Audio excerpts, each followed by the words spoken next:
ఈరోజు మనం వచ్చిన క్షేత్రం కుక్కి సుబ్రహ్మణ్య. అసలు కుక్కి అంటే ఏంటి? కుక్కి అంటే బుట్ట. బుట్ట అని వస్తుంది. లేకపోతే గుహ అని కూడా అంటారు. ఎక్కువ శాతం ఇక్కడ బుట్ట అంటారు. బుట్ట అంటే తెలుసు కదా! పాములను దాచేది బుట్టలాగా ఉంటుంది చూసారా? అలాంటిది. అలాంటి బుట్ట లేదా మన ఇంట్లో వాడే బుట్టలు ఏదైనా కానీ ఒక బుట్ట. కుక్కి అంటే బుట్ట అని అర్థం. ఇక్కడ సుబ్రహ్మణ్య స్వామిని కార్తికేయ అని పిలుస్తారు. లేకపోతే లింగ అని పిలుస్తారు. ఇలా చాలా పేర్లున్నాయి. కుక్కి సుబ్రహ్మణ్యానికి అంతకుముందు పేర్లు చాలా ఉన్నాయి. చివరికి మాత్రం కుక్కి సుబ్రహ్మణ్య అనే పేరు ఇప్పుడు పిలవడం జరుగుతుంది. ఇంకా కథలోకి వెళ్తే ఒకప్పుడు తారకాసురుడు అనే రాక్షసుడు చాలా శక్తివంతంగా ఉండేవాడు. అతడు దేవతలను చాలా ఇబ్బంది పెట్టేవాడు. అప్పుడు సుబ్రహ్మణ్య స్వామి ఇక్కడికి వచ్చి ఆ తారకాసురుడిని సంహరించడం జరుగుతుంది. తరువాత దీనివల్ల ఇట్లాగా కొన్ని రోజులు బాగున్నా కూడా తరువాత వాసుకి అనే నాగరాజు ఒక గరుడు పక్షి వల్ల చాలా ఇబ్బంది పడుతూ ఉంటాడు. తెలుసుకండి, గరుడు పక్షికి పామంటే ద్వేషం ఉంటుంది. ఇంకా దానివల్ల అంటే అది ప్రకృతిగా జరిగేది.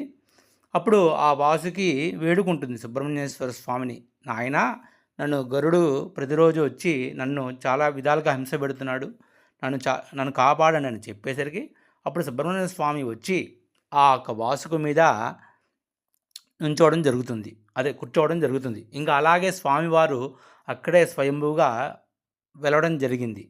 ఇది ఈ యొక్క కథ. ఇంకా ఉన్నాయి, ఇంకా రకరకాల కథలు ఉన్నాయి. ఇంకా ఇక్కడ సర్ప సంస్కారం అంటే ఎవరైనా కానీ మనకు తెలియకుండా సర్పాన్ని హాని చేస్తే దానివల్ల నాగదోషం వస్తుంది.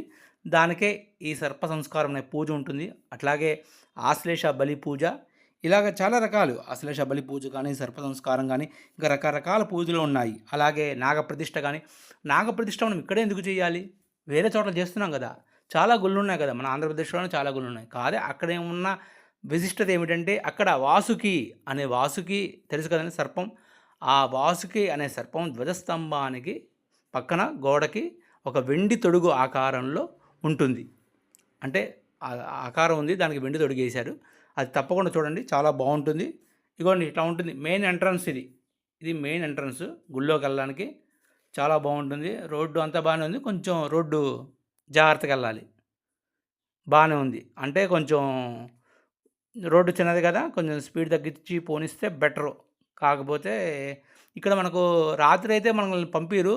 అదే ఇప్పుడు శ్రీశైలం కానీ తిరుపతి కానీ రాత్రి 8:30, 10 అయితే ఇంకా ఎలా ఉండదు కదా. కాదే కుక్కిలో అట్లా ఏం లేదు, వెళ్ళిపోవచ్చు. కాదే మేమున్నప్పుడే 2-3 యాక్సిడెంట్లు అయినాయి.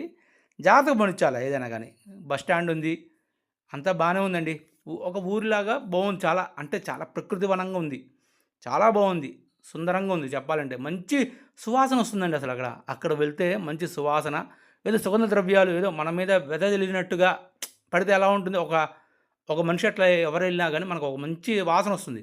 లెక్కది వేరే ఊరు వెళ్తే చెమట వాసనలన్నీ వస్తాయి. కాదు ఇక్కడ మాత్రం మంచి వాసనలు వచ్చినాయి. చాలా బాగుంది. అంటే మంచి ఉద్యానవనంగా అన్నీ ఉన్నాయి. అలాగే ఇక్కడ స్వామివారితో పాటు ఇక్కడ ఉమామహేశ్వర స్వామి గుడి, పంచముఖ గణపతి, అదే సంపతి నరసింహస్వామి తప్పకుండా దర్శనం చేసుకోండి. ఎందుకంటే నరసింహస్వామిది ఇక్కడ సంపతి అంటే శాలిగ్రామ రూపంలో ఉంటాడు. అది కూడా సంవత్సరానికి ఒక్కసారి మాత్రమే తెరుస్తారంట. ఆ పెట్టెలో పెడతారు విడిగా, సంవత్సరానికి ఒకసారి తెరుస్తారంట. అది మళ్ళీ ఇంకా ఈ యొక్క గుడి యొక్క ప్రధాన ద్వారం. అంటే ఈ యొక్క గుడికి మేము ప్రదోషకాలం అంటే 5:30కి వెళ్ళాము. చాలా బాగుంది. 5:30కి వెళ్ళినా కూడా చాలా బాగుంది. అసలు టెంపుల్ మాత్రం అద్భుతంగా ఉంది. చాలా న్యాచురల్గా ఉంది. చూసేవాళ్ళు తప్పకుండా చూస్తున్నారు. ఈ మధ్యన చాలామంది వెళ్తున్నారు. అది అందరూ కూడా దర్శించుకోవడం చాలా మంచిది. ఇంకా ఇక్కడ వనదుర్గా గుడి, దుర్గాదేవత గుడి కూడా ఉన్నది. అలాగే ఇప్పుడు కుమారధార ఇంత ఫస్ట్ చూసారు కండి. ఆ కుమారధార అంటే ఆ యొక్క నీటిలో స్నానం చేసినట్లయితే చాలా బాగుంటుంది. ఎందుకంటే ఎవరైనా చర్మ వ్యాధులు పొడిగా ఉంటే, మనకు చర్మం పొడిగా ఉంటుంది కండి, అలాంటి వారు ఆ యొక్క నదిలో కానీ స్నానం చేసినట్లయితే తప్పకుండా చర్మ రోగాలు కానీ ఏవైనా కానీ అన్నీ తొలగిపోతాయి. అది అలాగే ఉప ఆలయాలు ఫోటోలు పెట్టడం కూడా జరిగింది. చూడండి, ఉప ఆలయాలు కూడా చాలా బాగున్నాయి. ఇందులో ప్రముఖంగా చెప్పాల్సింది ఆది సుబ్రహ్మణ్యేశ్వర స్వామి.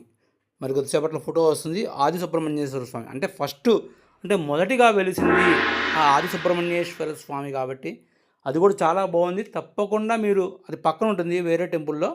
అది చాలా బాగుంది. ఆది సుబ్రహ్మణ్యేశ్వర స్వామి పుట్ట రూపంలో ఉంటాడు. స్వామివారు పుట్ట మీద కూర్చొని ఉంటాడు. అది మాత్రం చాలా అద్భుతంగా ఉంది. అది ఇది స్వామివారు మామూలుగా దర్శనం అప్పుడు హారతిస్తున్నారు. ఇది బయటకి తీసుకెళ్తారు, ప్రదక్షిణం కూడా చేస్తారు. తర్వాత ఆ ప్రదక్షిణం మాత్రం చాలా బాగుంటుంది. తప్పక చూడండి ఎప్పుడైనా. అంటే అది ఎప్పుడు కాదు, పర్వదినాల్లో పండగలప్పుడు చేస్తారు. ఇదిగోండి నేను చెప్పా కదా, ఇదే సంపుట నరసింహస్వామి అంటే సాలిగ్రామ రూపంలో ఉంటారు స్వామివారు ఇక్కడ. ఇవి మొత్తం 7 ఉన్నాయంట. ఒకటి మాత్రం ఈ కుక్కి సుబ్రహ్మణ్య స్వామి దేవస్థానంలో ఉండడం జరిగింది.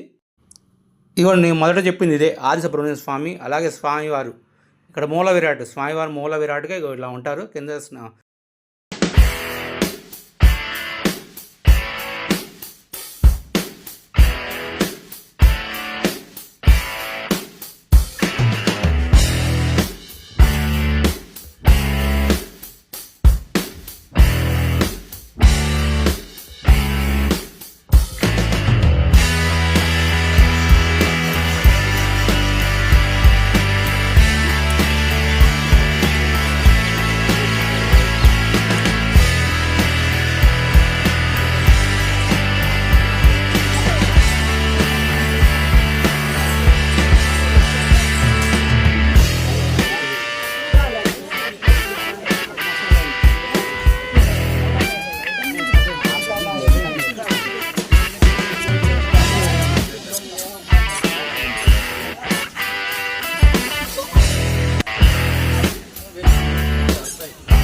ఆకాశంలోకి వెళ్తున్నావు.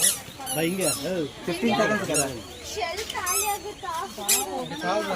15 సెకండ్స్ దాటిపోయింది. చేతులు నొప్పుడుతున్నాయి.